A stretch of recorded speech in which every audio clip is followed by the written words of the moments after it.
Hi everyone, my name is Dr. Lita Malik, Doctor of Physical Therapy and Board Certified Sports Clinical Specialist.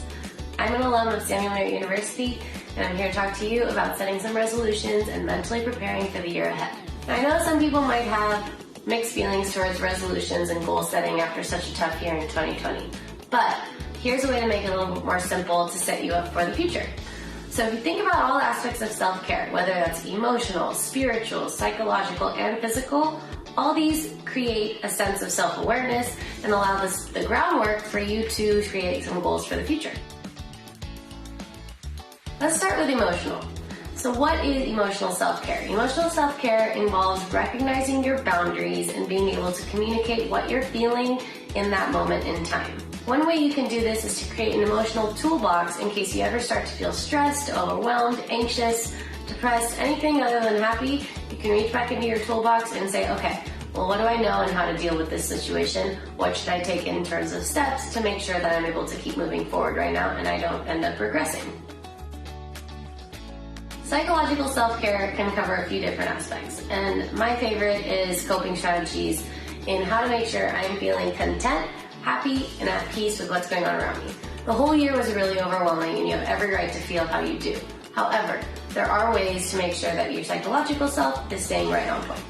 First, take breaks. Second, stay connected with friends and family. Find out where people are at. What works best for them for messaging? Is it email? Is it text? Is it a phone call? Make time to unwind. You time is essential, non-negotiable. Put it in your schedule. Take some time to yourself. Disconnect and find your peace. And my favorite, which kind of spans both physical and psychological self-care, and probably all four of them honestly, would be breathing techniques and meditation. Breathing techniques have the ability to take the nervous system and bring it down to ground zero.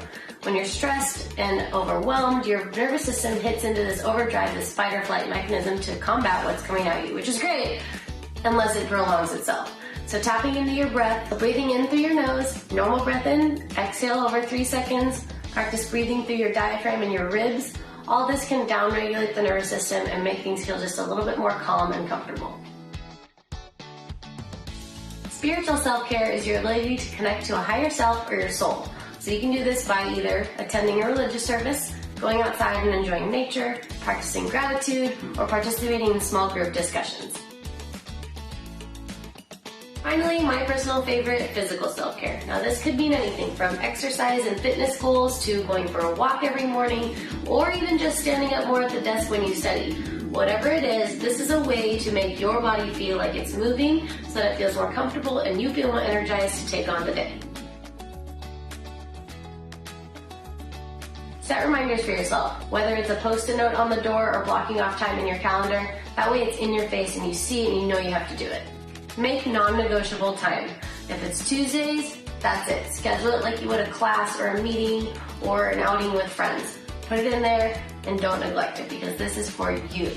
Don't forget to reward yourself. Goal setting is hard. It takes discipline to work at. If you love a show, save one episode for the end of the week where you get to watch it and just relax.